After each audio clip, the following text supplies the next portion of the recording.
तो hello everyone. Last time unit 1 में हमने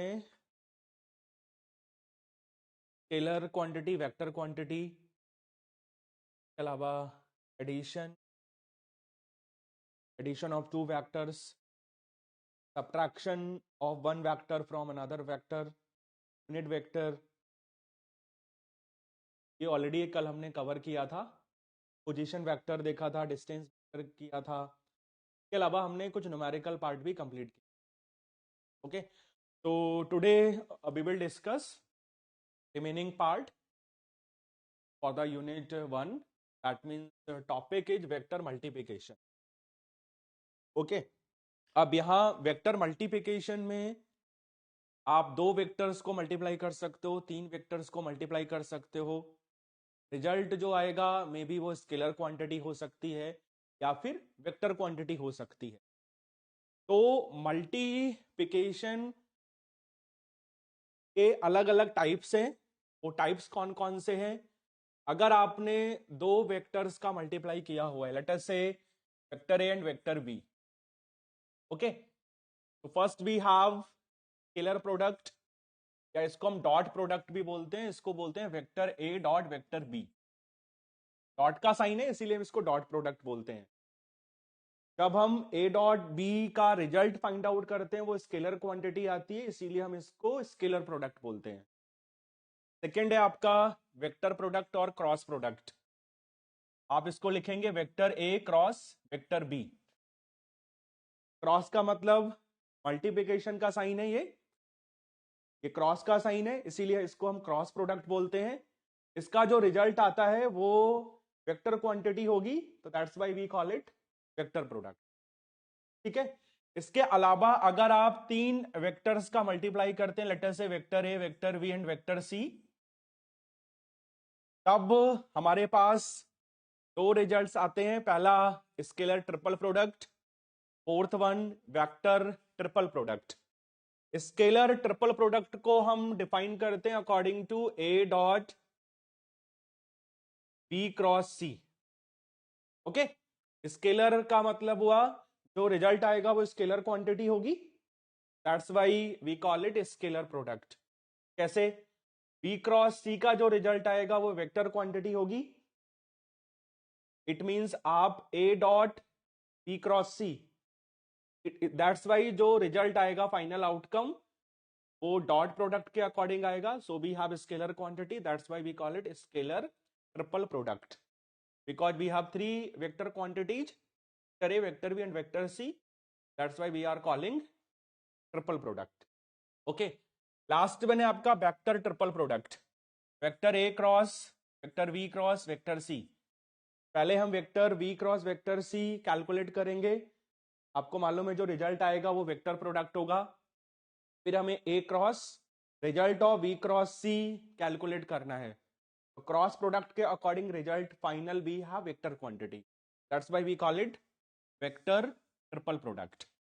ओके, तो अगर आप दो वेक्टर्स का मल्टीप्लाई करते हैं, we have first scalar product और डॉट प्रोडक्ट। जनरली इसको हम डॉट प्रोडक्ट ही बोलते हैं, right. Second one vector product और cross product, vector A cross vector B. Third one scalar triple product, vector A dot vector B cross vector C. Last one vector triple product, vector A cross vector B cross vector C. Okay, तो this is introduction for the vector multiplication. in next we will discuss one by one. So first we have dot product, or you can say scalar product. अब हम scalar product और dot product कैसे define करते हैं? आपके पास में दो vectors हैं, वेक्टर ए और वेक्टर बी। ठीक है, तो vector mathematically vector A dot vector B किसके इक्वल होगा? ए किसके इक्वल होगा? A B cos theta A B लिखा हुआ है सबस्क्रिप्ट में। इसका मीनिंग है वेक्टर ए का मैग्नीट्यूड, फिर वेक्टर बी का मैग्नीट्यूड, और उन दोनों के बीच में जो एंगल है उसका कोसाइन। तो we have cos theta A B. That's why definition क्या लिखी हुई है, product of the magnitudes of vector A and vector B and the cosine of angle between them. Mathematically हम कैसे लिखेंगे, vector A dot vector B equal to A B cos theta A B, right. और आपका जो theta A B है that is smaller angle between vector A and vector, ठीक है। तो this is my mathematical definition for dot product, या इस फॉर्मूले से आप दो वेक्टर्स का डॉट प्रोडक्ट कैसे निकालते हैं वो आप कैलकुलेट कर सकते हो, ठीक है। अब वो एक एग्जांपल लिया हुआ है, आपने वेक्टर ए डिफाइन किया, आपको कंपोनेंट्स दिए हुए हैं एक्स डायरेक्शन में, वाई डायरेक्शन में और जेड डायरेक्शन में। Capital A x means component of vector A along ax or along x direction, ay means component of vector a along y direction, similarly az। अगला आपको vector b के components दिए हुए हैं bx by bz, okay. और आपको निकालना है vector a dot vector b। यहां पर क्या होगा, कंपोनेंट टू कंपोनेंट मल्टीप्लिकेशन होगा, तो ax into B X plus A Y into B Y plus A Z into B Z, ठीक है। तो अगर हम इसको प्रॉपर लिखेंगे तो कैसे लिखेंगे, वेक्टर ए था आपका A X into unit vector A X plus A Y into unit vector A Y plus A Z into unit vector A Z. Similarly vector V क्या है आपका, B B X unit vector A X plus B Y unit vector A Y plus B Z unit vector A Z, ठीक है, okay.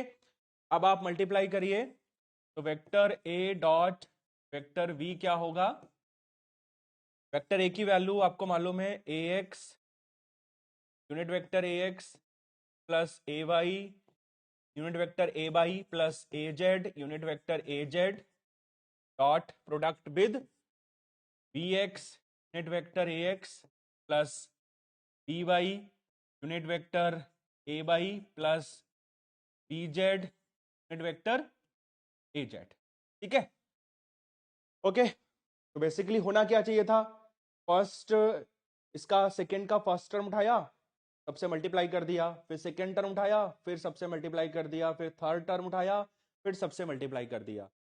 लेकिन कुछ आपको मैं relation बताऊंगा, जैसे A X dot A X क्या होता है, यहां आप देख लो, A X dot A X A Y dot A Y A Z dot A Z की वैल्यू कितनी होती है, 1, ठीक। क्यों होती है, लेट अस सी। ये आपका था X axis, Y axis, Z axis. A X था unit vector along X, A Y था unit vector along Y, A Z था यूनिट वेक्टर अलोंग जेड, ठीक है। आपको निकालना है unit vector A X dot unit vector A Y, ठीक है। तो according to dot product definition क्या होगी इसकी value, magnitude of A X into magnitude of A Y cos cosine of angle between them. X और Y के बीच में कितना एंगल है, एक्स और वाई के बीच में कितना एंगल है, 90 डिग्री, कॉस 90 डिग्री, ठीक है, ओके। और ए एक्स का मैग्नीट्यूड, यूनिट वेक्टर का मैग्नीट्यूड 1 होता है, कल बताया था, ए वाई का मैग्नीट्यूड 1 होगा, ये क्रॉस नहीं है, राइट, ये ध्यान रखना है, ये क्रॉस नहीं है, ठीक है। और मैं डॉट भी यूज नहीं कर सकता, तो ये आपका मल्टीप्लाई का साइन है 1, और कॉस 90 आपका 1 हुआ, तो ए एक्स सॉरी कॉस 90 होगा आपका 0, ओके, कॉस 90 आपका 0 होगा, सॉरी, कॉस 90 हमारा 0 है, that's why we have value 0। तो A X dot A Y कितना आएगा, A X dot A Y कितना आएगा, 0। सेम वे में दूसरा A Y dot A Z, again 90 degree का एंगल है, 0, A Z dot A X, again 90 degree का एंगल है दोनों के बीच में, 0। तो आपको डायरेक्शन रखनी है क्लॉकवाइज, ठीक है, आपका जो मूवमेंट है वो क्लॉकवाइज है। 1 बाई 1 आप ले लो, पहले A X dot A Y, 0, A Y dot A Z, 0, A Z dot A X, 0। इसीलिए लिखा हुआ है A X dot A Y equal to A Y dot A Z equal to A Z dot A X equal to 0, ठीक है, okay. अब same proof कर लेते हैं, ए एक्स डॉट ए एक्स कितना होगा, A X dot A x कितना होगा, लेट अस सी, ए एक्स का मैग्नीट्यूड 1, ए एक्स का मैग्नीट्यूड 1 और एंगल आपका 0 डिग्री हो गया, cos 0 1, तो वी हैव वैल्यू 1। इसीलिए A X dot A X equal to A Y dot A Y equal to A Z dot A Z की value कितनी होगी, 1 होगी, ठीक है, ओके। तो अब आते हैं प्रीवियस स्लाइड पे। तो जब आपको सेम मिलेगा, मतलब A X dot A X मिलेगा, तब होगा 1, और जब आपको डिफरेंट मिलेगा A X dot A Y, A X dot A Z, तब आपको 0 मिलेगा। इसीलिए यहां फाइनल आंसर आपको मिलेगा A X B X plus A Y B Y plus A Z B Z. तो आप सिंपली आप याद क्या रखो, ए के जो कंपोनेंट्स थे और जो बी के कंपोनेंट्स हैं, सेम डायरेक्शन में जो कंपोनेंट्स हैं उनका मल्टीप्लाई कर दो।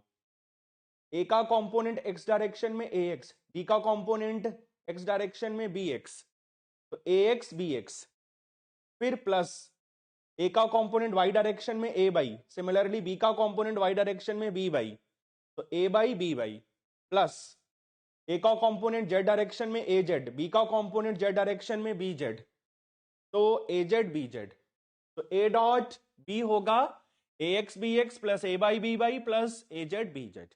इस तरीके से आप दो वेक्टर्स का डॉट प्रोडक्ट निकाल सकते हैं, राइट। और जब आप आंसर निकालेंगे तो कंपोनेंट जो होगा वो मैग्नीट्यूड होगा, कंपोनेंट होगा वो मैग्नीट्यूड होगा पर्टिकुलर डायरेक्शन में। इसका मतलब ये वैल्यू आपका स्केलर क्वांटिटी है, ए एक्स स्केलर क्वांटिटी होगी, बी एक्स आपका स्केलर क्वांटिटी होगी, तो रिजल्ट आपका स्केलर आएगा। जैसे फॉर एग्जांपल अगर 1 होगा और बी आपका 2 है, तो 1 और 2 का मल्टीप्लाई 2 आएगा, ठीक है। सिमिलरली सेकेंड वाला टर्म भी स्केलर क्वांटिटी आएगा, सिमिलरली लास्ट वाला टर्म भी स्केलर क्वांटिटी आएगा, सबको ऐड करेंगे तो स्केलर क्वांटिटी मिलेगी। तो इसीलिए बोला था कि ए डॉट बी का जो रिजल्ट आएगा वो स्केलर क्वांटिटी होगी, इसीलिए हम इसको डॉट प्रोडक्ट के साथ स्केलर प्रोडक्ट भी बोलते हैं, इसको हम डॉट प्रोडक्ट के साथ स्केलर प्रोडक्ट भी बोलते हैं, ठीक है। तो this is all about dot product, ठीक है। अब कुछ रूल्स हैं जो कल भी बताए थे, कम्यूटेटिव, डिस्ट्रीब्यूटिव, ओके। तो डॉट प्रोडक्ट किस किस को फॉलो करेगा, लेट अस सी। कम्यूटेटिव को फॉलो करेगा, इसका मतलब हुआ ए डॉट बी की वैल्यू किसके इक्वल होगी, बी डॉट ए के इक्वल होगी। जैसे हमने निकाला A X dot A Y, A X dot A Y आपका कितना आ रहा था, A X dot A Y की वैल्यू आपकी 0 आ रही थी। अगर कोई बोलता है कि आप अपोजिट डायरेक्शन में मूवमेंट करोगे, तो A Y dot A X की वैल्यू भी सेम आएगी, नहीं आएगी, 0 आएगी, A Y dot A X की वैल्यू भी 0 आएगी, ठीक है। तो A dot B, vector A dot vector V किसके इक्वल होगा, vector V dot vector A, it will follow commutative law. Distributive law क्या बोलता है, vector A dot vector V plus vector C, इसकी वैल्यू किसके इक्वल होगी, vector A dot vector B plus vector A dot vector C. तो अगर आपको किसी न्यूमेरिकल में कैलकुलेट करने को आ जाए vector A dot with in bracket vector B plus vector C, तो दो रास्ते हैं, पहले बी प्लस सी को ऐड कर लो, फिर जो रिजल्ट आएगा उसका डॉट प्रोडक्ट ले लो ए के साथ। दूसरा तरीका क्या है, वेक्टर ए से मल्टीप्लाई कर दो, तो you have vector A dot vector B plus vector A dot vector सी।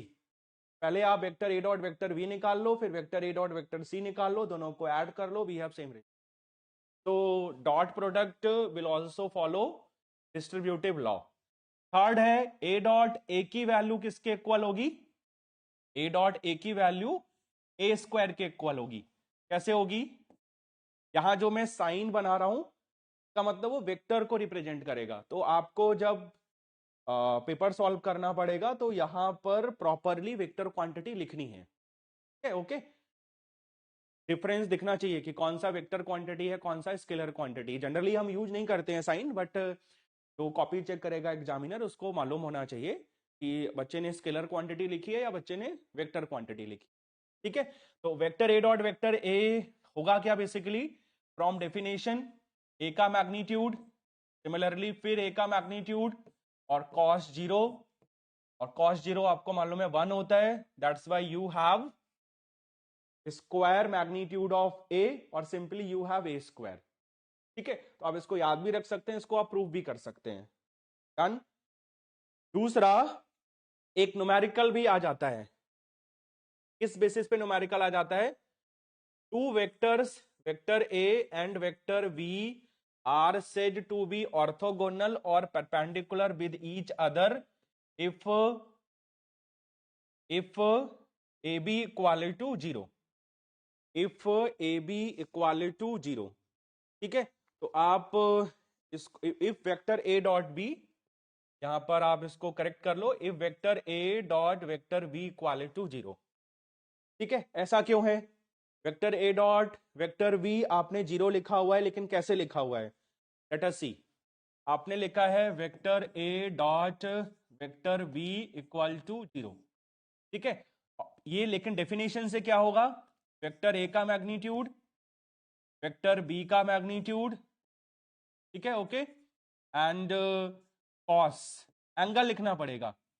अब ये जीरो वैल्यू कब आएगी, जब एंगल होगा आपका 90 degree, cos 90 degree, cos 90 degree. ठीक है, और कॉस 90 डिग्री आपका, कॉस 90 डिग्री आपका जीरो होगा, तो आंसर आपका जीरो आएगा। That's why vector A dot vector B equal to zero. लेकिन ये तभी एप्लीकेबल होगा जब ए और बी का एंगल 90 डिग्री होगा, जब ए और बी का एंगल, ए और बी के बीच का एंगल 90 डिग्री होगा। और 90 डिग्री एंगल का मतलब है दोनों एक दूसरे के परपेंडिकुलर हैं, 90 डिग्री का एंगल है, दोनों एक दूसरे के परपेंडिकुलर हैं। ठीक, तो हम बोल सकते हैं कि vector A and vector B are said to be orthogonal और perpendicular with each other if vector A dot vector B equal to zero. तो उसने पूछ लिया कि दो वेक्टर्स हैं, दोनों एक दूसरे के परपेंडिकुलर हैं, फिर vector A dot vector B निकालो। ठीक है, तो एंगल होगा 90 डिग्री, तो vector A dot vector B कितना आएगा, जीरो आएगा। ठीक है, okay, so this is all about dot product, this is all about dot product। अगला आता है क्रॉस प्रोडक्ट, अगला है आपका क्रॉस प्रोडक्ट। क्रॉस प्रोडक्ट हम दो वेक्टर्स के लिए डिफाइन करेंगे, वेक्टर ए और वेक्टर बी के लिए। ठीक है, इसको हम लिखते हैं vector A cross vector B. Okay, और ये मैथमेटिकली किसके इक्वल होगा, vector A cross vector B equal to A B cos theta A B A N. Okay, आपने कहा कि जो ए क्रॉस बी का रिजल्ट आएगा वो वेक्टर क्वांटिटी होगी, तो वेक्टर क्वांटिटी होगी इसका मतलब उसमें डायरेक्शन भी होगी, और डायरेक्शन को आप मैथमेटिकली कैसे दिखाओगे, अकॉर्डिंग टू यूनिट वेक्टर। तो here you have unit vector A N, और क्रॉस प्रोडक्ट में जो डायरेक्शन होगी वो कैसे डिफाइन करते हैं हम, राइट हैंडेड रूल के अकॉर्डिंग, या राइट हैंडेड स्क्रू रूल के अकॉर्डिंग। ठीक, कैसे? ये आपका राइट हैंड है, ये आपका राइट हैंड है। अगर फिंगर्स का मूवमेंट है ए टू बी, ठीक है, तो जो आपका थंब है वो किसको रिप्रेजेंट करेगा? वो ए क्रॉस बी की डायरेक्शन को रिप्रेजेंट करेगा। ठीक है, सेम वे में राइट हैंडेड स्क्रू रूल के अकॉर्डिंग, मतलब आप इस तरीके से रोटेट कर रहे हैं स्क्रू को, ठीक है, तो जो फिंगर्स हैं उनका डायरेक्शन होगी ए टू बी, राइट। तो जो स्क्रू का अपवर्ड, मतलब अगर हम टॉप व्यू देखें, ठीक है, तो जो टॉप व्यू आपका दिखेगा वो किसको रिप्रेजेंट करेगा? वो रिप्रेजेंट करेगा ए क्रॉस बी की डायरेक्शन को। तो बेटर क्या है कि राइट हैंडेड स्क्रू रूल से बेटर है आप इसकी डायरेक्शन डिफाइन करो, राइट थंब रूल के according, right handed thumb rule के अकॉर्डिंग। तो इसमें लिखा हुआ है कि अगर, जैसे मैंने बोला कि फिंगर्स अगर रोटेट होती हैं ए टू बी, तो जो थंब होगा वो किसको रिप्रेजेंट करेगा? ए क्रॉस बी की डायरेक्शन को रिप्रेजेंट करेगा। ठीक है, ओके। अब एक मैं डायग्राम बना के आपको दिखा दे रहा हूं कैसे हम डायरेक्शन निकालते हैं। आपने लिया वेक्टर ए, ठीक है, फिर आपने लिया वेक्टर बी, ठीक है, और इस तरीके से, ठीक है, और ए टू बी जो एंगल है वो है आपका थीटा ए बी, ये जो डायरेक्शन होगी वो किसको रिप्रेजेंट करेगी? ए क्रॉस की डायरेक्शन को रिप्रेजेंट करेगी, या फिर ए एन को रिप्रेजेंट करेगी, या फिर आपका ए एन को रिप्रेजेंट करेगा। ठीक है, तो इस तरीके से हम क्रॉस प्रोडक्ट की डायरेक्शन निकाल सकते हैं, ठीक है, डन। तो ये हमारा मैथमेटिकल फॉर्मूला हो गया। कैलकुलेट कैसे करना है वो अभी मैं बता दूंगा अभी आपको, ठीक है, ओके। कैलकुलेट कैसे करना है?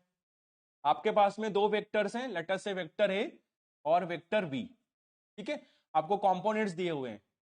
एक ए का कंपोनेंट एक्स के अलोंग, वाई के अलोंग, जेड के अलोंग, सिमिलरली बी का कंपोनेंट एक्स के अलोंग, वाई के अलोंग, जेड के अलोंग। ठीक, अगर आप चाहते हो तो इसको वेक्टर की फॉर्म में लिख लो, जैसे प्रीवियस केस में लिखा था, A X unit vector A X plus A Y unit vector A Y plus A Z unit vector A Z. Similarly B को भी वेक्टर फॉर्म में लिख लो, B X unit vector A X plus B Y unit vector A Y plus B Z unit vector A Z. ठीक है, okay. अब आपको निकालना है A cross B, vector A cross vector B, ठीक है। तो आपने लिखा unit vector A X unit vector A Y unit vector A Z. A के कंपोनेंट्स लिखे एक्स डायरेक्शन में, वाई डायरेक्शन में, जेड डायरेक्शन में। सिमिलरली बी के कंपोनेंट्स लिखे एक्स डायरेक्शन में, वाई डायरेक्शन में, जेड डायरेक्शन में। ठीक है, ओके, डन। अब आपको क्या करना है? सिंपली आपको मल्टीप्लाई करना है, जैसा हम मैट्रिक्स के केस में करते थे। ठीक है, तो ax के साथ में क्या आएगा? ये आपका फर्स्ट कॉलम, फर्स्ट रो नहीं होगा, तो a Y B Z minus B Y A Z. ठीक है, ओके। सिमिलरली फिर आप माइनस ए बाई कंसिडर करोगे तो मिडिल नहीं होगा, फर्स्ट नहीं होगा। ठीक है, तो आपका आएगा A X B Z minus A Z B X, minus common ले लिया तो यहां प्लस हो गया और ऑर्डर आपने चेंज कर दिया।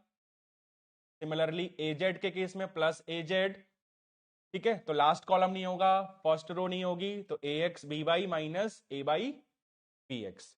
तो ये आपका ए क्रॉस बी की वैल्यू होगी। This is value of vector A cross vector. ठीक है, ओके। तो इस तरीके से हम दो वेक्टर्स का क्रॉस प्रोडक्ट निकाल सकते हैं। ठीक है, इस तरीके से हम दो वेक्टर्स का क्रॉस प्रोडक्ट निकाल सकते हैं। ठीक है, डन। अब इसमें जैसे आपको मैंने डॉट प्रोडक्ट केस में बताया था ना, ए एक्स डॉट ए एक्स बताया था, सिमिलरली यहां पर भी होगा, वो मैं आपको लिखकर दिखा देता हूं। जैसे A X cross A x हुआ, डन। फिर आपका ए बाई क्रॉस ए बाई होगा, फिर ए जेड क्रॉस ए जेड होगा। ठीक है, इसकी वैल्यू हमें निकालनी है। फॉर एग्जाम्पल, अगला आप पहले रेक्टेंगुलर कोऑर्डिनेट सिस्टम बना लो। X axis, Y axis, Z axis में आप ए एक्स डिफाइन कर लो, ए वाई डिफाइन कर लो और ए जेड डिफाइन कर लो। ठीक है, ओके। अब आपको क्रॉस प्रोडक्ट डिफाइन करना है।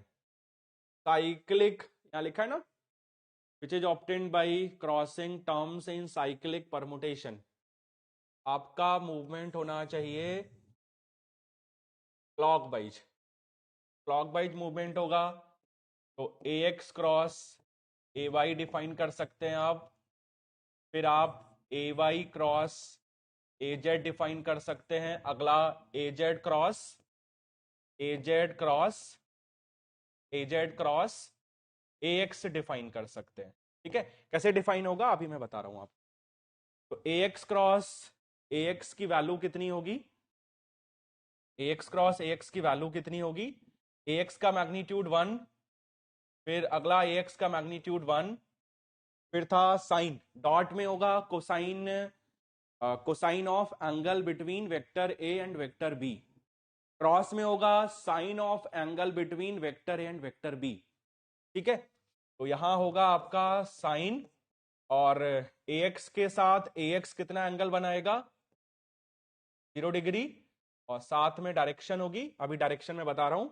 और आपको मालूम है कि जो आपका साइन 0 होगा वो 0 होगा, तो ये वैल्यू कितनी आ जाएगी, this value we have 0। Similarly A Y cross A Y 0, similarly A Z cross A Z 0। ठीक है, तो इस तरीके से आप वैल्यू डिफाइन कर सकते हैं। ठीक है, अगला ए एक्स क्रॉस ए वाई, ये हम कैसे लिखेंगे। ए एक्स का मैग्नीट्यूड 1, ए वाई का मैग्नीट्यूड 1, कितना एंगल है दोनों के बीच में, 90 डिग्री। ये आ गया आपका साइन 90 डिग्री। और डायरेक्शन ए एन, डायरेक्शन आपको डिफाइन करनी है राइट हैंड थंब रूल के अकॉर्डिंग। आपको मालूम है कि साइन 90 कितना होगा, 1 होगा।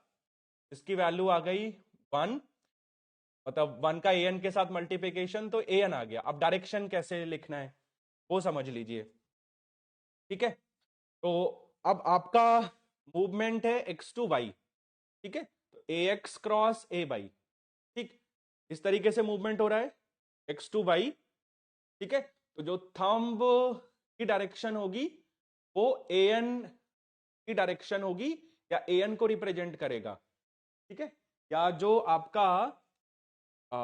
आपकी फिंगर्स रोटेट हो रही हैं वो ए टू बी रोटेट हो रही हैं।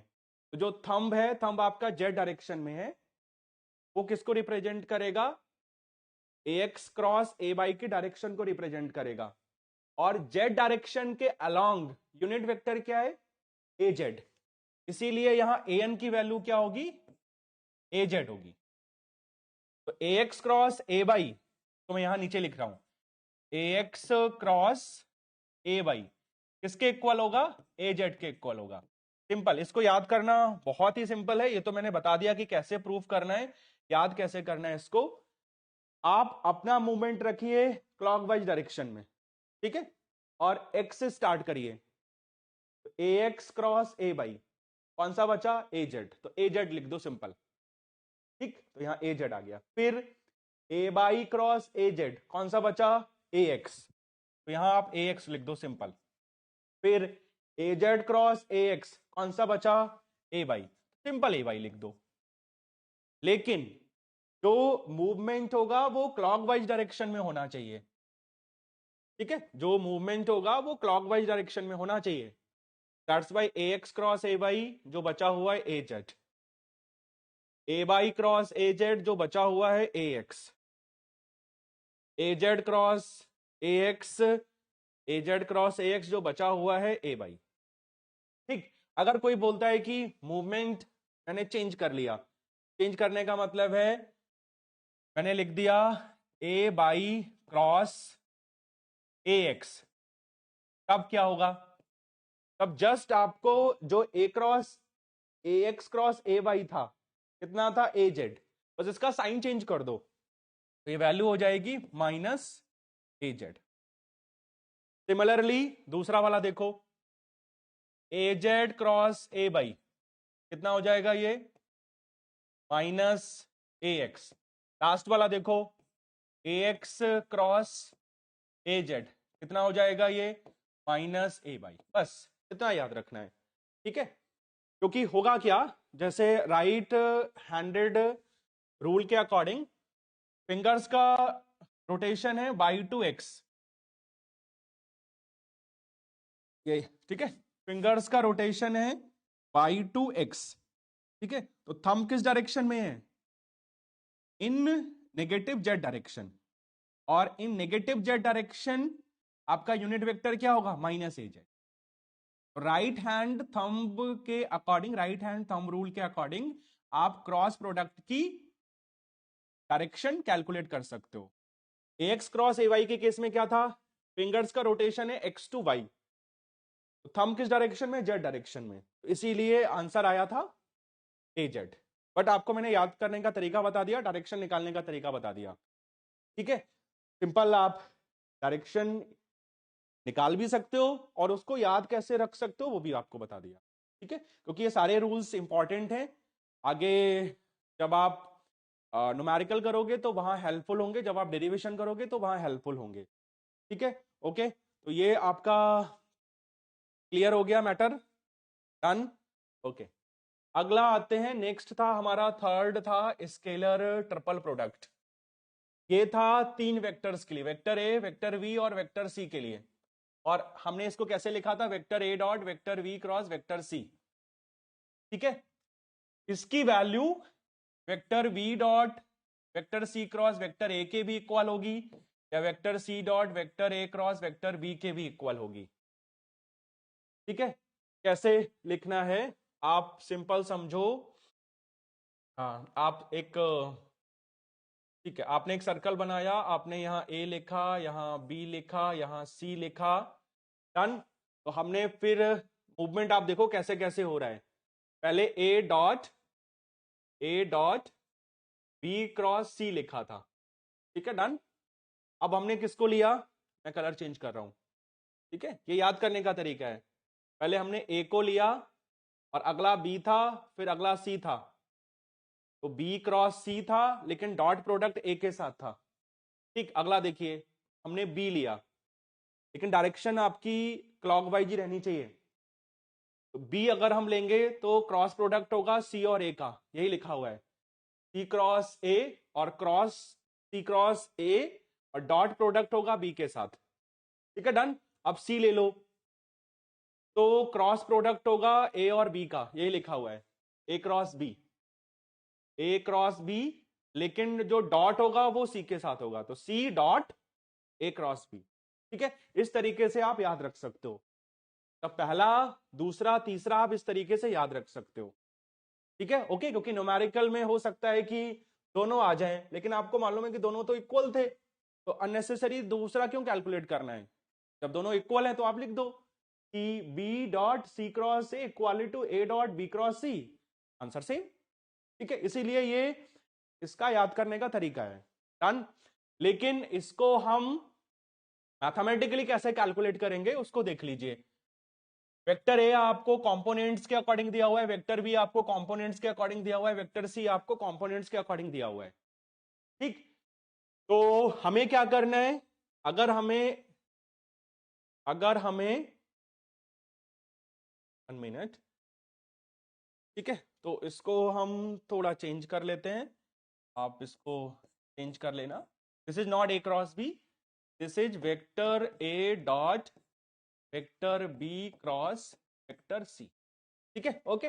हमें निकालना है vector A dot vector B cross vector C, determinant of matrix. क्या करना है आपको, पहला वेक्टर ए है, तो फर्स्ट रो में ए के सारे कंपोनेंट्स लिख दो, एक्स डायरेक्शन के अलोंग, वाई डायरेक्शन के अलोंग, जेड डायरेक्शन के। ठीक, अगला है वेक्टर बी, बी के कंपोनेंट्स लिख दो, एक्स डायरेक्शन के अलोंग, वाई डायरेक्शन के अलोंग, जेड डायरेक्शन के अलोंग। फिर है वेक्टर सी, तो सी के कंपोनेंट्स लिख दो, एक्स डायरेक्शन के अलोंग, वाई डायरेक्शन के अलोंग, जेड डायरेक्शन के अलोंग। कंपोनेंट्स लिखने के बाद मैट्रिक्स का डिटर्मिनेंट निकाल लो, आपको आंसर मिल जाएगा for scalar triple product, for first और फॉर सेकेंड और फॉर थर्ड। ठीक है, ओके। अगर फॉर एग्जांपल मुझे लिखना है vector B dot vector C cross vector A, तो कैसे लिखूंगा मैं? डिटर्मिनेंट ऑफ मैट्रिक्स बी के कंपोनेंट्स के अलोंग बी एक्स, वाई के अलोंग बी वाई, जेड के अलोंग बी जेड। अगला है सी, सी के कंपोनेंट्स एक्स के अलोंग सी एक्स, वाई के अलोंग सी वाई और जेड के अलोंग सी जेड। सिमिलरली ए के कंपोनेंट्स एक्स के अलोंग ए एक्स, वाई के अलोंग ए वाई और जेड के अलोंग ए जेड। का डिटर्मिनेंट निकालो, आंसर आपको मिल जाएगा। तो this is my scalar triple product. Okay, और आपको मैंने बोला था जो इसका रिजल्ट आएगा, जो इसका आउटकम आएगा, वो स्केलर क्वांटिटी होगी, इसीलिए हम इसको स्केलर प्रोडक्ट बोलते हैं।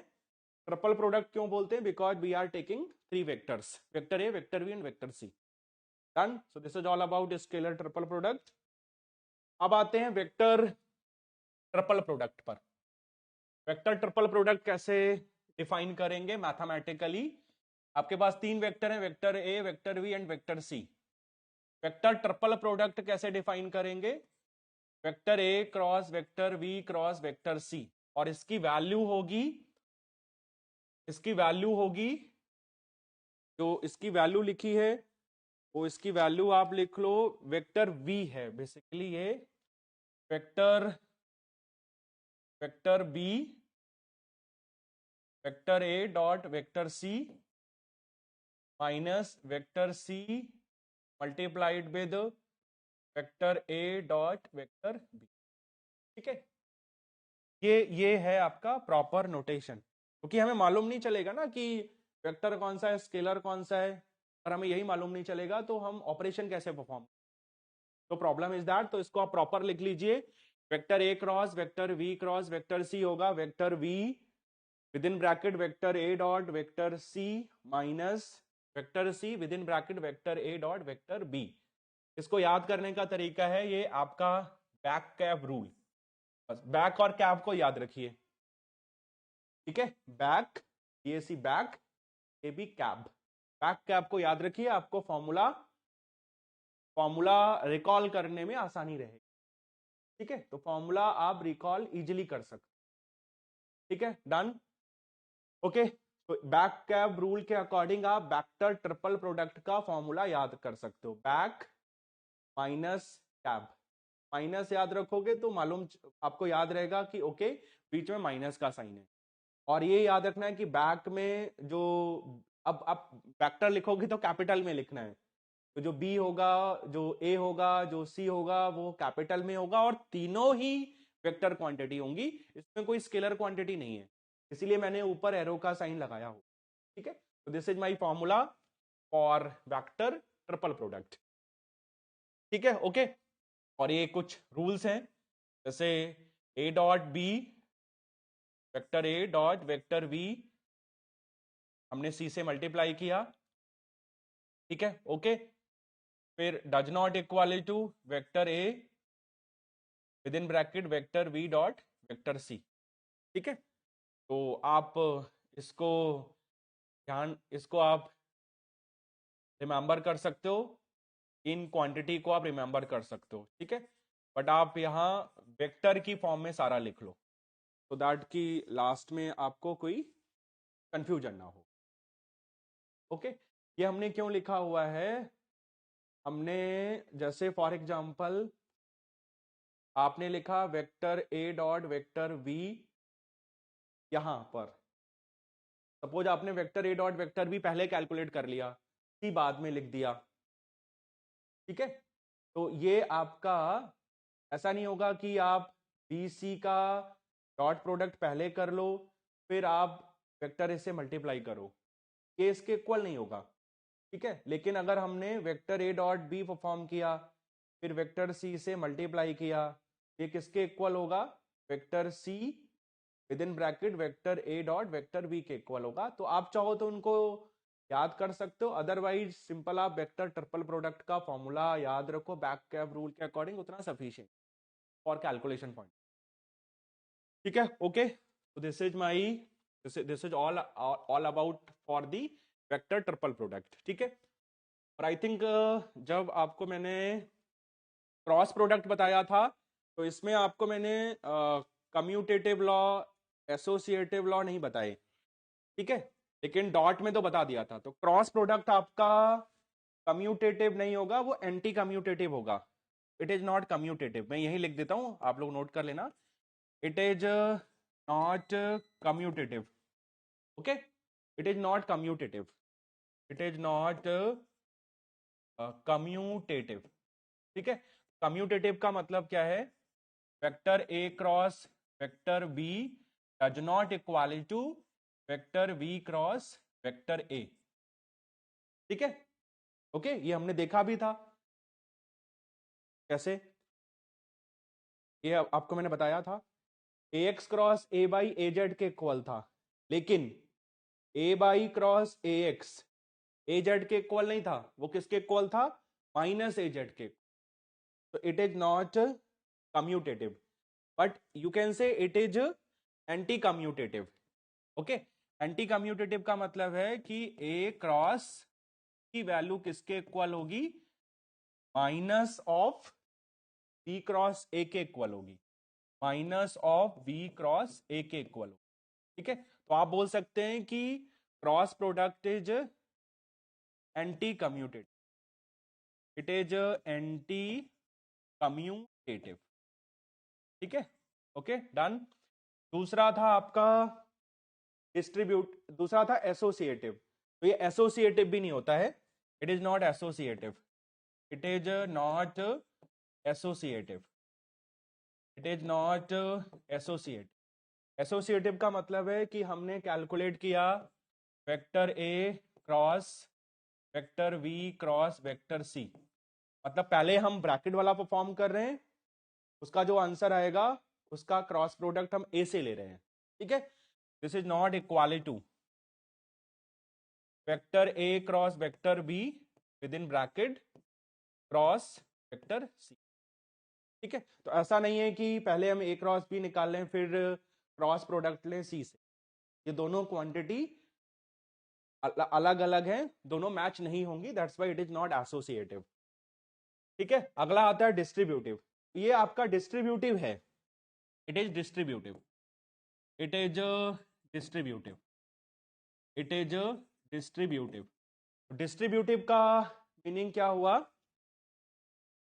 डिस्ट्रीब्यूटिव का मतलब हुआ अगर हम cross A cross B plus C निकाल रहे हैं, ठीक है, तो ये किसके इक्वल होगा, vector A cross vector B plus vector A cross vector C के इक्वल हो, ठीक है। तो it is distributive property. Vector A cross vector B plus vector C किसके इक्वल होगा, vector A cross vector B plus vector A cross vector C, ठीक है। So cross product commutative नहीं होगा, एसोसिएटिव नहीं होगा, डिस्ट्रीब्यूटिव होगा, ठीक। इसका मतलब है आप बी प्लस सी निकाल लो, उसका क्रॉस ए से ले लो, या फिर आप ए क्रॉस बी निकाल लो फिर ए क्रॉस सी निकाल लो, दोनों का एडिशन कर लो, दोनों के अकॉर्डिंग हमें सेम रिजल्ट मिलेगा, ठीक है। अगला था, जैसे आपने यहां लिखा था A dot A equal to A square, but A cross A क्या होगा आपका, 0 होगा। मैं यहां लिख देता हूं, आप इसको नोट कर लेना, ठीक है। तो यहीं लिखता हूं मैं, ए क्रॉस ए किसके इक्वल होगा, 0 के इक्वल होगा, ठीक है। कैसे होगा वो आपको मैंने बताया था, A X cross A X 0 के इक्वल था, due to same reason A cross A 0 के इक्वल होगा। इसको अगर आप चाहो प्रूफ कर लीजिए। वेक्टर ए क्रॉस वेक्टर ए की डेफिनेशन क्या होगी? क्रॉस प्रोडक्ट के अकॉर्डिंग ए का मैग्नीट्यूड ए, फिर ए का मैग्नीट्यूड ए, ठीक है, उसके बाद एंगल मतलब साइन, एंगल दोनों के बीच में ए है तो एंगल 0 डिग्री होगा, और फिर डायरेक्शन, ठीक है, और साइन 0 आपका 0 रहता है, नो कंफ्यूजन। तो आंसर क्या होगा? ए क्रॉस ए का आंसर आपका 0 मिलेगा। ए क्रॉस ए का आंसर आपका 0 मिलेगा, ठीक है, ए क्रॉस ए का आंसर आपको 0 मिलेगा। तो this is all about dot product, cross product, scalar triple product, vector triple product. This is all about vector multiplication, ठीक है। अब इसका एक न्यूमेरिकल कर लेते हैं। Let us see components of a vector, अभी बता दूंगा। Okay, let us see one numerical. Okay, numerical subject है, डेरिवेशन आते हैं या फिर न्यूमेरिकल आते हैं। तो लेट अस सी, आपको वेक्टर ए दिया हुआ है, आपको वेक्टर बी दिया हुआ है, और पूछा है angle between vector A and vector, ठीक है। अब कैसे निकालेंगे? दो मेथड है, या तो आप डॉट प्रोडक्ट से निकाल लो या फिर आप क्रॉस प्रोडक्ट से निकाल लो, दोनों के अकॉर्डिंग हमें एंगल मिल जाएगा, ठीक है। पहले मैं डॉट प्रोडक्ट के अकॉर्डिंग बता रहा हूं। तो डॉट प्रोडक्ट डेफिनेशन से vector A dot vector V किसके इक्वल होगा? ए का मैग्नीट्यूड, स्केलर है तो मैं सिंपल ए लिख देता हूं, बी का magnitude equal B cosine of angle between them cos theta A B. हमें निकालना है angle between vector and vector V, वो होगा आपका थीटा ए बी। यहां से हम कॉस थीटा ए बी क्या लिख सकते हैं? Vector A dot vector B over A B, ठीक है, ओके। अब हमें करना है डॉट प्रोडक्ट। तो आपको मालूम है कि ए डॉट बी है, डन। तो जो मल्टीप्लिकेशन होगा वो कंपोनेंट वाइज होगा, तो मैं एक एक कंपोनेंट लिख देता हूं, बार मतलब पूरा लिखूं इससे बेटर है कि मैं कंपोनेंट लिख देता हूं। क्या होगा कंपोनेंट? ए का एक्स डायरेक्शन में 3, वाई डायरेक्शन में -4, जेड डायरेक्शन में 1, डॉट बी का कंपोनेंट एक्स डायरेक्शन में 2, वाई डायरेक्शन में एक्स डायरेक्शन में 0 क्योंकि ए एक्स नहीं है, वाई डायरेक्शन में 2 और जेड डायरेक्शन में -5, ठीक है, ओके। अब ए का मैग्नीट्यूड क्या होगा? अंडर रूट ऑफ कितना? ए एक्स ए कैपिटल, ये होता था ए कैपिटल ए एक्स, ये था कैपिटल ए वाई, यहां जो 1 होगा वो होगा capital A Z. Similarly B में ए एक्स नहीं है, कोई बात नहीं, ए वाई है, so this is B Y, और ये है आपका बी जेड। जब मैग्नीट्यूड निकालते थे कंपोनेंट का स्क्वायर करते थे, डन। इसका मतलब ऊपर जो लिखा हुआ है मतलब 3 का स्क्वायर प्लस -4 का स्क्वायर प्लस 1 का स्क्वायर, ठीक है, multiply with under root of magnitude of B क्या होगा? 0 है, 0 लिखने की जरूरत नहीं है, चलो लिख देता हूं समझने के लिए, प्लस 2 का स्क्वायर प्लस -5 का स्क्वायर, ठीक है, डन। तो ये होगा आपका cos थीटा ए बी। अब मल्टीप्लाई करिए, तो मल्टीप्लाई कैसे करेंगे? मल्टीप्लाई आप कैसे करेंगे? ठीक है, डन। तो लेट अस सी मल्टीप्लिकेशन 3 का 0 से फर्स्ट कंपोनेंट का फर्स्ट के साथ, है ना, कंपोनेंट वाइज होगा 0 प्लस -4 का 2 के साथ -8, ठीक है, और 1 का -5 के साथ -5 ओवर, ये हो गया आपका 9 + 16, 9 + 16 + 1 अंडर रूट 26। अगला हो गया आपका 4 + 25 अंडर रूट 29, अंडर रूट 26 और अंडर रूट 29, और ये आपका हुआ ऊपर से आया, ऊपर आया आपका ओके, माइनस में आ रहा है, तो हम क्या करें? एक्स था, ए वाई था, ए जेड था, ठीक है। आप इसको माइनस में भी निकाल सकते हैं, नो प्रॉब्लम, इसको आप प्लस कर लीजिए, ये आपका +4 हो गया, यहां भी +4 हो गया, 4 और 2 +8 हो गया। तो आंसर हमें मिलेगा 3/√26 इंटू √29। ठीक है, डन।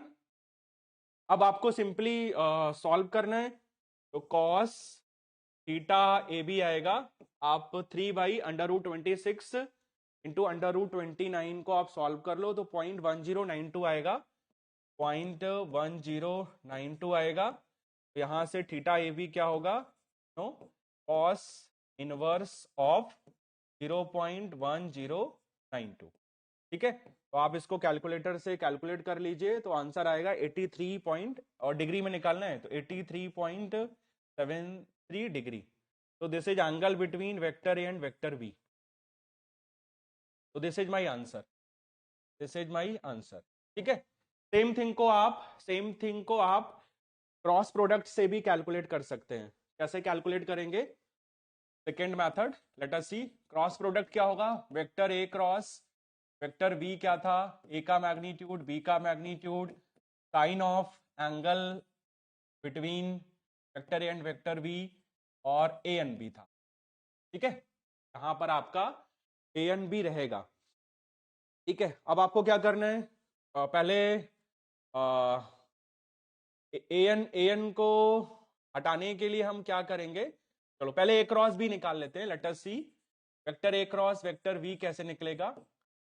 तो आपने लिखा unit vector A X, unit vector A Y, unit vector A Z. Component लिखिए, ए के कॉम्पोनेंट लिखिए, एक्स डायरेक्शन में 3 फिर 4 फिर 1, पहले 3 फिर 4 फिर 1। वाई डायरेक्ट और बी के कॉम्पोनेंट लिखिए 0 2 -5, 0 2 -5, 0 2 -5। ठीक है, डन। तो इस तरीके से आप क्रॉस प्रोडक्ट भी निकालना सीख सकते हैं अगर आता है पेपर में। तो पहले unit vector A X A Y A Z, A के कॉम्पोनेंट तीनों, एक्स डायरेक्शन में, वाई डायरेक्शन में, जेड डायरेक्शन में, फिर बी के कॉम्पोनेंट एक्स डायरेक्शन में, वाई डायरेक्शन में और जेड डायरेक्शन में। ठीक है, इसको फटाफट आप सॉल्व कर लीजिए, तो कितना आएगा, ए एक्स और -20 -2, ठीक है, माइनस ए बाई कितना आएगा, -15, ठीक है, -0 प्लस ए जेड कितना आएगा, 6 -0। ठीक है, तो ये हो गया आपका, अगर हम लिखें तो -22 ए एक्स और +15 ए बाई, +15 ए बाई और +6 ए जेड। ठीक है, तो vector A cross vector B आ गया। ठीक है, अब हमें यहां लिखना है एंगल, एंगल होगा आपका साइन थीटा ए बी, कितना होगा आपका साइन थीटा ए बी। ठीक है, अब ए एन तो आपको मालूम नहीं है क्योंकि ये तो जनरलाइज था, तो यहां ए एन कैसे हटेगा, आपको सिंपली मैग्नीट्यूड लेना है। ठीक है, तो इसका जो फॉर्मूला बनेगा, magnitude of A cross B over magnitude of A, simple A लिख सकते हैं, बी, या मैग्नीट्यूड ऑफ ए और मैग्नीट्यूड ऑफ बी लिख सकते हैं। तो कहां चेंज हुआ, ए एन, आप देखो इस वाले फॉर्मूले में ए एन नहीं है, तो उसका इफेक्ट कहां पर आया, ए क्रॉस बी का हमने मैग्नीट्यूड ले लिया। ठीक है, क्योंकि अगर हम इसका मैग्नीट्यूड लें, केवल अगर हम मैग्नीट्यूड की बात करें, तो इसका मैग्नीट्यूड कितना होगा, ए क्रॉस बी का मैग्नीट्यूड होगा A B sine theta A B और ए एन का मैग्नीट्यूड 1। ठीक है, तो हमें तो एंगल निकालना है, तो हमें तो एब्सोल्यूट वैल्यू चाहिए, हमें तो मैग्नीट्यूड से मतलब है, डायरेक्शन में एंगल का तो कोई रोल है नहीं, इसलिए हमने ए क्रॉस बी का मैग्नीट्यूड ले लिया ओवर ए का मैग्नीट्यूड बी का मैग्नीट्यूड, फिर ये जो ए एन वाला टर्म था वो ऑटोमेटिकली हट जाएगा। तो इस फॉर्मूले से साइन थीटा ए बी कैसे लिखेंगे उसको ध्यान रखने की जरूरत है। ठीक है, ओके, डन। अब ए क्रॉस बी का मैग्नीट्यूड क्या होगा, √ ऑफ कंपोनेंट का स्क्वायर करते रहो, -22 का स्क्वायर +15 का स्क्वायर +6 का स्क्वायर ओवर ए और बी हम पहले ही निकाल चुके हैं, कितना था, √26 √29, √26 और √29, ठीक है डन। तो यहां से जो वैल्यू आएगी वो आएगी 0.994, साइन थीटा ए बी आएगा 0.994, यहां से थीटा ए बी आ जाएगा साइन इनवर्स ऑफ 0.994, तो आंसर हमें सेम मिलेगा 83.73, 83.73 डिग्री, नो चेंज, ठीक है। तो इस तरीके के न्यूमेरिकल पूछे जाते हैं, ठीक है डन। इस तरीके से हम एंगल निकाल सकते हैं दो वेक्टर्स के लिए अकॉर्डिंग टू डॉट प्रोडक्ट और अकॉर्डिंग टू क्रॉस प्रोडक्ट, ठीक है। अब आप दूसरा न्यूमेरिकल देख लीजिए, सेकंड न्यूमेरिकल, आपको वेक्टर P दिया हुआ है, वेक्टर Q दिया हुआ है, वेक्टर R दिया हुआ है, ठीक है। हमें फर्स्ट क्वांटिटी डिटरमाइन करनी है P plus Q cross P minus Q, P plus Q cross P minus Q, ठीक है। अब इसको हम कैसे निकालेंगे, vector P plus vector Q cross vector P minus Q. तो हम पहले निकाल लेते हैं पार्ट ए के लिए P plus Q, let us see vector P plus vector Q, इसको कर दीजिए 1 मिनट, ठीक है। चलिए एडिशन किसका होगा वो भी कल बताया था, कंपोनेंट वाइज होगा, तो P के कंपोनेंट क्या लिख लीजिए 2 0 और -1 प्लस Q के कंपोनेंट लिख लो 2 -1 और 2, ठीक है। एडिशन क्या होगा 2 + 2 4, फिर 0 - 1 -1 -1 + 2 सिंपली 1, कंपोनेंट आ गए 4 - 1 1, ठीक है, 4 - 1 और आपका 1 आ गया, ठीक है done. Similarly vector P minus vector Q आप कैलकुलेट कर लो, ठीक है ओके। कितना आएगा, P हमें मालूम है 2 0 2 0 -1 प्लस Q के कंपोनेंट्स मालूम है 2 -1 2, ठीक है ओके। चलिए इसको कैलकुलेट करिए, कितना आएगा 2 + 2 4, नहीं सॉरी सब्ट्रैक्शन था, ओके ये आपका सब्ट्रैक्शन है, ओके। तो 2 - 2 आपका 0, ठीक है 2 - 2 0, 0 माइनस माइनस प्लस हो गया तो 1, और -1 -2, -1 और -2 हो गया आपका -3, ठीक है। एक बार मैच कर लो, 2 + 2 4, 0 - 1 -1 -1 + 2 1, 2 - 2 0 0 और माइनस माइनस प्लस, तो 0 + 1 1 -1 और -2, सो वी हैव -3, ठीक है।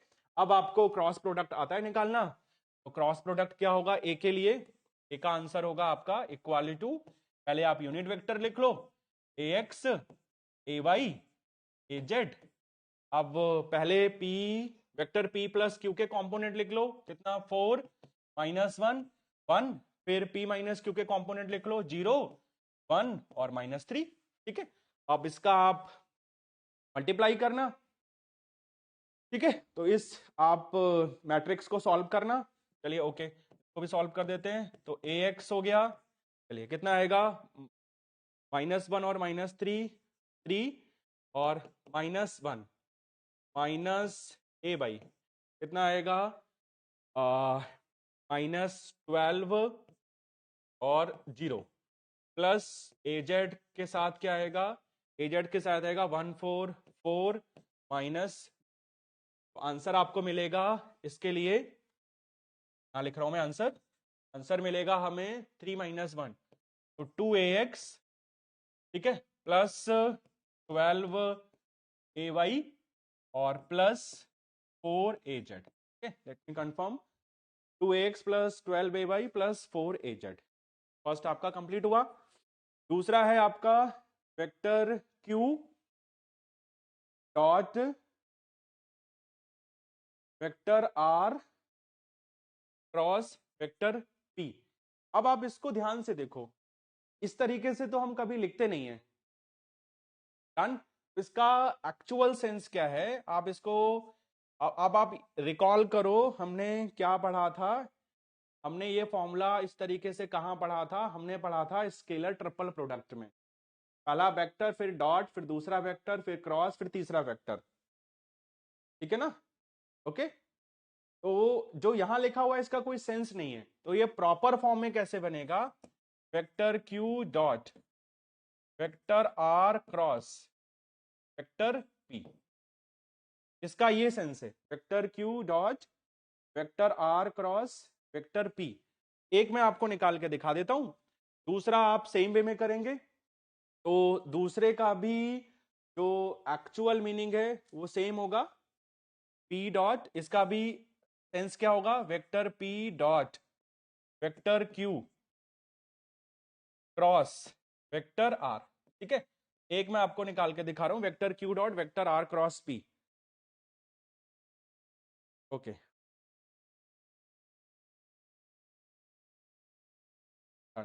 ठीक है।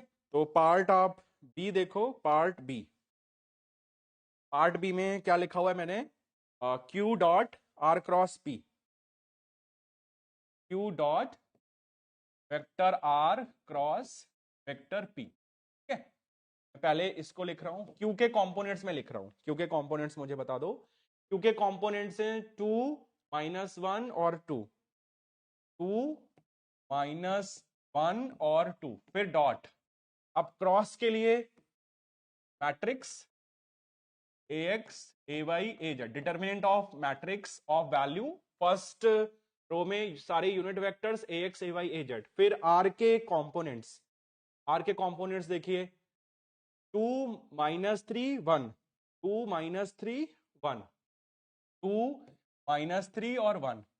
फिर p के कंपोनेंट्स देखिए 2 0 -1, 2 0 -1। तो पहले आप इस मैट्रिक्स का डिटर्मिनेंट निकाल लो, उसके बाद फिर डॉट प्रोडक्ट लेना। तो ax के साथ आएगा आपका कितना? 3 और -0, -ay के साथ आएगा -2 और आपका -2 और -2।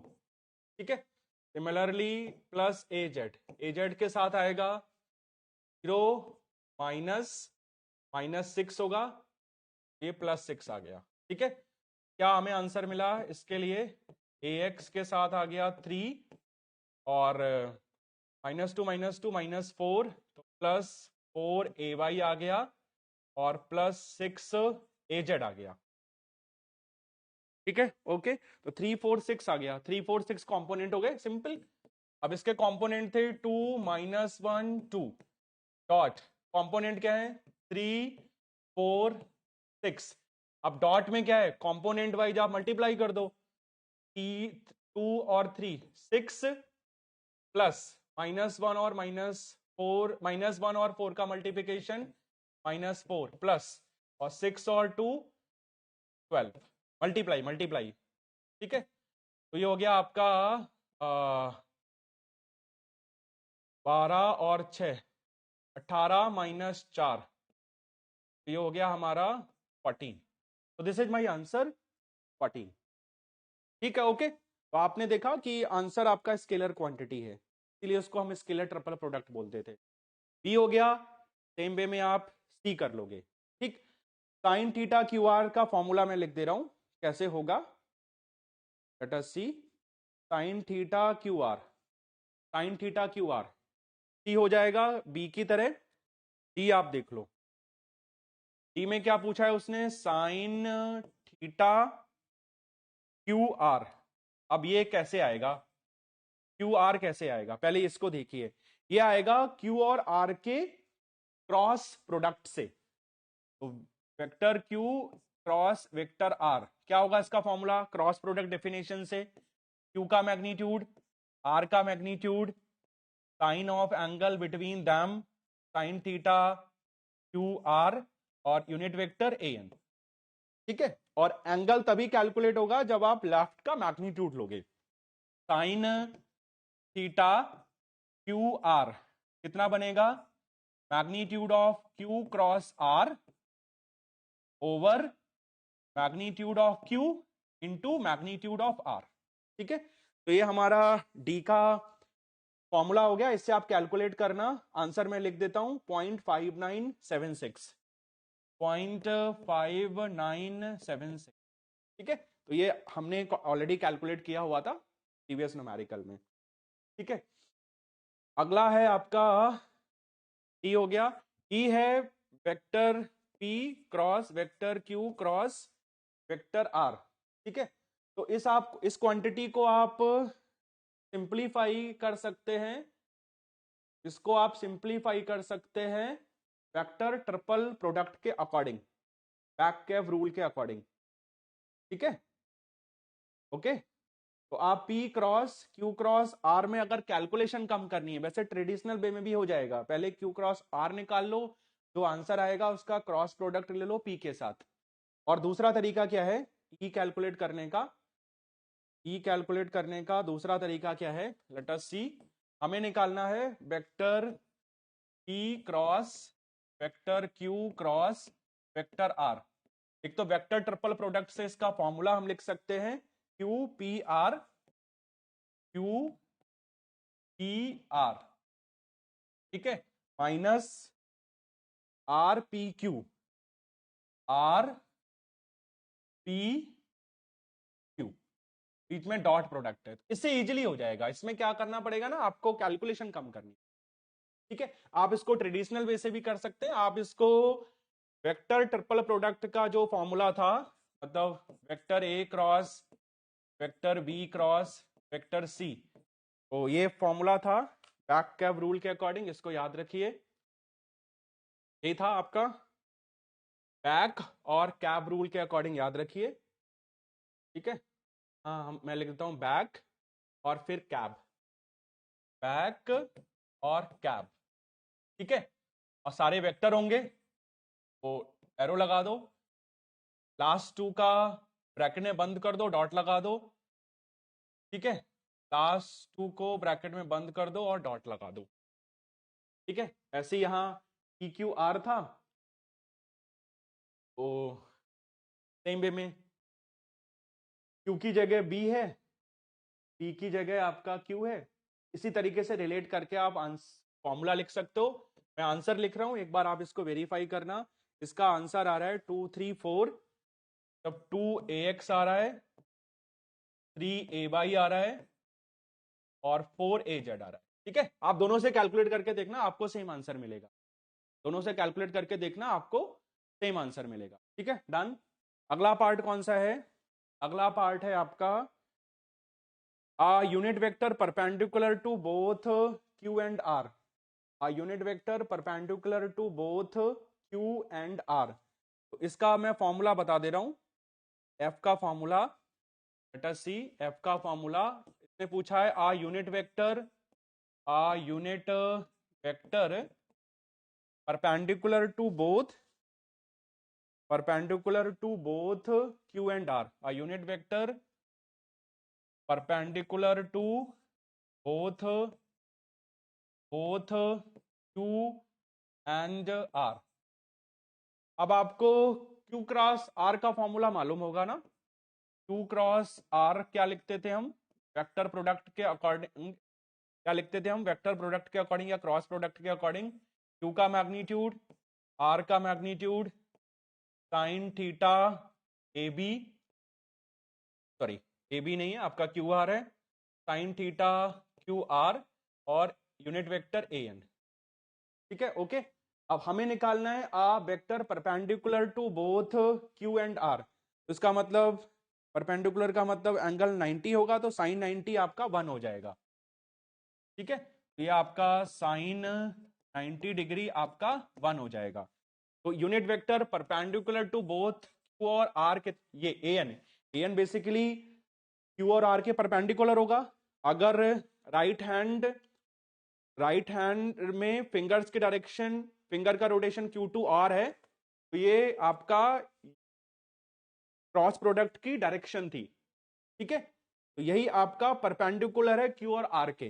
हमें यहाँ ए एन निकालना है बेसिकली। तो यहाँ ए एन कितना होगा, ए एन हो जाएगा आपका, और हमें unit vector perpendicular to both Q and R निकालना है। तो vector Q cross vector R over magnitude of Q magnitude of R. ठीक है, तो ये हमारा फॉर्मूला बना। अब perpendicular to both Q and R है, तो डायरेक्शन जेड के अलोंग भी हो सकती है, माइनस जेड के अलोंग भी हो सकती है, इसीलिए यहां प्लस माइनस। ठीक है, तो इसका मैं आंसर लिख देता हूं, आप लोग इसको एक बार सॉल्व करना। फॉर्मूला मैंने लिख दिया, इसका आंसर आएगा, कंपोनेंट लिख रहा हूं मैं 0.745, 0.745।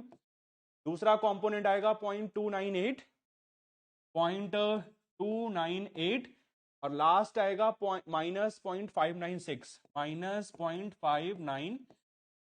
ठीक है, और इसका जो लास्ट पार्ट बचा है, पहले the component of P along Q, the component of vector P along vector Q, इसको मैं पहले थ्योरी बताऊंगा, तब इसको मैं डिटेल में समझाऊंगा। ठीक है, तो हमने आज वेक्टर मल्टीप्लिकेशन डिटेल में देखा, और कुछ हमने न्यूमेरिकल किए वेक्टर मल्टीप्लिकेशन बेस्ड। ठीक है, ओके, तो थैंक यू। नेक्स्ट क्लास में फिर हम line integral, surface integral, volume integral, ये सारा सब कुछ डिस्कस करेंगे। तो थैंक यू।